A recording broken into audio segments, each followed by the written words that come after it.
ایسا نہ ہو کہ ابھی امام نے اللہ اکبر را تک پہنچا ہی نہیں اور میں نے پہلے تکبیر کہہ دی، اللہ اکبر کہہ دیا، یعنی میری تکبیر امام کی تکبیر سے پہلے ختم ہو گئی، تو اس صورتحال میں جب میں نے ہاتھ باندھ کے امام کے پیچھے کھڑا ہوا میری نماز ہوگی ہی نہیں، اس لیے کہ میں نے اپنی تکبیر کس سے پہلے کہہ دی؟ امام سے پہلے کہہ دی۔ کی نشست میں انشاءاللہ العزیز آپ کے سامنے نماز کے متعلق کچھ باتیں عرض کروں گا، اور نماز میں بھی بالخصوص کچھ ایسی باتیں جو ہماری کمزوریاں ہیں، ہماری کوتاہیاں ہیں، اس کی نشاندہی کروں گا۔ سب سے پہلے تو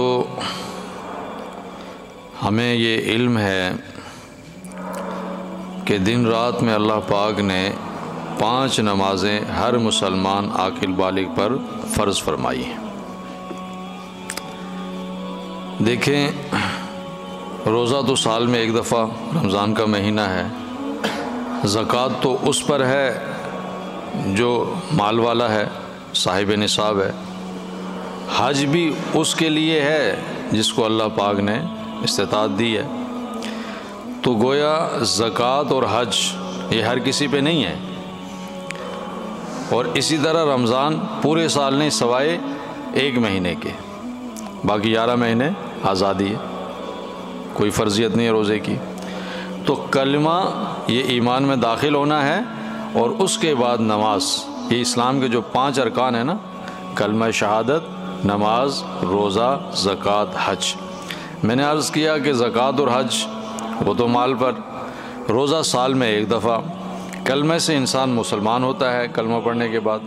اب یہ نماز ہے جو دن رات میں 5 وقت نماز ہر مسلمان عاقل بالغ پر کیا ہے؟ فرض ہے۔ بلکہ آپ یہ دیکھ لیں کہ آپ صلی اللہ علیہ وسلم نے تو یہ تاکید فرمائی کہ بچہ جب 7 سال کا ہو جائے تو اس کو کیا کرو؟ نماز کا حکم دو، اور جب وہ 10 سال کا ہو جائے تو پھر بھی اگر کوئی کمی کوتاہی کرے، کمزوری دکھائے، تو اس کو تھوڑا سا مارو بھی۔ یعنی یہاں پر آپ صلی اللہ علیہ وسلم نے جو شفقت ہے، لیکن دیکھیں کہ اس عمل کی تکمیل کے لیے اور اس عمل کو اپنانے کے لیے ہلکی سی ضرب کا بھی اشارہ فرمایا کہ تھوڑا سا اس کو ڈر، خوف اور ڈراؤ دھمکاؤ بھی، تاکہ یہ اس فریضے سے غافل نہ ہو۔ تو اب ایک بات یہ بھی ہے کہ سارے احکامات اللہ جل جلالہ نے آپ علیہ الصلاۃ والسلام کو زمین پر عطا فرمائے، لیکن یہ نماز واحد عبادت ہے کہ جب آپ صلی اللہ علیہ وسلم معراج پر تشریف لے گئے تو واپسی پر آپ صلی اللہ علیہ وسلم کو اللہ نے نماز کا تحفہ عطا فرمایا۔ اس لیے ایک حدیث پاک ہے کہ الصلاۃ معراج المومنین، نماز مومن کی معراج ہے۔ جیسے آپ صلی اللہ علیہ وسلم کو اللہ پاک نے معراج فرمایا، ظاہری طور پر آپ کو آسمانوں پر اور آسمانوں سے اوپر، اور اللہ نے ساری جنت جہنم کی سیر، اسی طریقے سے جب نماز ایک ایسا عمل ہے کہ حدیث پاک میں فرمایا کہ جب آپ نماز کے لیے کھڑے ہوتے ہیں، اللہ اپنے اور اس بندے کے درمیان جتنے بھی پردے ہیں سارے ہٹا دیتے ہیں۔ یہ باطنی گویا معراج ہے۔ اور آپ جیسے نماز میں کچھ پڑھ رہے ہوتے ہیں تو یہ ایسا ہے جیسے اللہ سے آپ کلام کر رہے ہیں، اور جب قرآن پڑھ رہے ہوتے ہیں ایسے جیسے اللہ آپ سے کلام کر رہا ہے۔ تو نماز کو ایسے پڑھو کہ اللہ آپ کو دیکھ رہے ہیں، اللہ آپ کے سامنے ہیں، جنت جہنم۔ تو یہ ساری چیزیں نماز کی اہمیت اور اس کی فرضیت کے حوالے سے۔ اور یہ بھی ایک بات ہے کہ دیکھیں، اگر آپ کھڑے ہو کر نماز نہیں پڑھ سکتے تو بیٹھ کر پڑھنے کا حکم ہے، بیٹھ کر نہیں پڑھ سکتے تو لیٹ کر پڑھنے کا حکم ہے، لیٹ کر بھی نہیں پڑھ سکتے تو اشاروں کے ساتھ پڑھنے کا حکم ہے۔ اور اگر ایسی حالت ہوگی کہ بالکل اشارے کے قابل بھی نہیں ہے اور اسی طرح سے دنیا سے رخصت ہو گیا تو ہر ایک نماز کے بدلے میں ایک فدیہ ہے، ہر نماز کا الگ الگ فدیہ ادا کرنا پڑے گا۔ یہ نہیں ہے کہ آپ کی طرف سے کوئی دوسرا کوئی نماز پڑھ لے تو آپ کی نماز پوری ہو جائے گی، نہیں، آپ کی نماز آپ کے وارثین ہر ایک نماز کے بدلے میں فدیہ عطا فرمائیں اگر استطاعت ہوگی تو۔ میرے دوست اور عزیزوں، جو میں کمزوریوں کی طرف اشارہ کر رہا تھا، وہ سب سے پہلی جو چیز ہے وہ تکبیر تحریمہ ہے۔ دیکھیں، ایک ہے اجتماعی نماز اور ایک ہے انفرادی۔ اجتماعی جیسے ہم جماعت کے ساتھ نماز پڑھتے ہیں، ہم اس کی طرف اشارہ کر رہے ہیں کہ جب امام نے کہا اللہ اکبر، را اکبر، تو اس وقت ہمیں تکبیر کہنی چاہیے، ہمیں کہنا چاہیے اللہ اکبر۔ ایسا نہ ہو کہ ابھی امام نے اللہ اکبر را تک پہنچا ہی نہیں اور میں نے پہلے تکبیر کہہ دی، اللہ اکبر کہہ دیا، یعنی میری تکبیر امام کی تکبیر سے پہلے ختم ہو گئی۔ تو اس صورتحال میں جب میں نے ہاتھ باندھ کے امام کے پیچھے کھڑا ہوا، میری نماز ہوگی ہی نہیں، اس لیے کہ میں نے اپنی تکبیر کس سے پہلے کہہ دی؟ امام سے پہلے کہہ دی۔ اب یہ دیکھیں، چھوٹی سی بات ہے لیکن کتنی اہم ہے کہ پوری نماز ہی نہیں ہوئی اس لیے کہ میں نے امام کی اتباع ہی نہیں کی، امام سے پہلے میں نے کام کر لیا۔ تو جب امام اللہ اکبر را پر پہنچے پھر ہمیں اللہ اکبر کہنا چاہیے تاکہ ہماری تکبیر پیچھے رہے امام کی تکبیر سے۔ یہ ایک بات ہوئی۔ دوسری بات یہ عرض کرنی تھی کہ جب ہم رکوع کرتے ہیں تو رکوع کے بعد کھڑا ہونا، اس کو کہا جاتا ہے قوما۔ قومے کے اندر ضروری ہے کہ آدمی سیدھا کھڑا ہو۔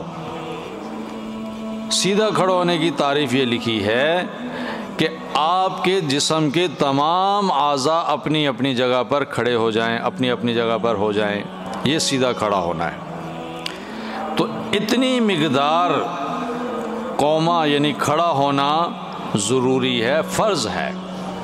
اگر آپ کی ابھی تک کمر سیدھی نہیں اور رکوع میں سجدے میں چلے گئے، جیسے بہت سارے لوگ غلطیاں کرتے ہیں، تو اس صورت میں آپ کی نماز، اس لیے کہ آپ نے قوما کیا ہی نہیں۔